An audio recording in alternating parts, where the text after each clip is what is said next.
রাস্তাঘাটে বেরোলে পরে চিকেন শর্মাগুলো এত সুন্দর করে সাজিয়ে রাখে, মনে হয় তখনই গিয়ে খেয়ে আসি। একবার এরকম ঘুরতে গিয়ে চিকেন শর্মাগুলো সাজিয়ে রেখেছে, তখনই ছেলেটা বলল, মা চিকেন শর্মা খেতে ভীষণ ইচ্ছে হচ্ছে। তো আমি বললাম, এনে দেবো তোকে? তো বললো, না আমার এখন পেট ভরা, আর আমি হোটেল থেকে খাবো না, আমি তোমার হাতে ঘরে বসে টিভি দেখতে দেখতে আরামসে খাবো, তো তুমি বানিয়ে দিবা। তারপর সেই ঘটনাটা ঘটে গেছে, 4 মাস হয়ে গেছে, আমার মাথা থেকে একদমই বেরিয়ে গিয়েছিল, মনেই ছিল না।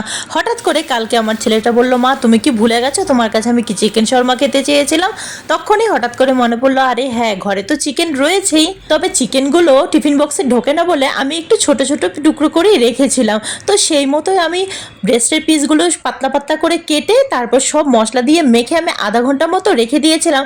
তারপর এপিট ওপিট করে একটু হালকা মতো ফ্রাই করে নিয়েছি। আর এই মেয়োনিজটা কিন্তু আমি ঘরে বানিয়েছি। আর এটা ছিল আমার ছেলে মেয়ের আজকে সারপ্রাইজ। আমার মতো তোমরা কে কে ছেলে মেয়েকে খাবার বানিয়ে এরকম সারপ্রাইজ দাও জানাবে। টাটা।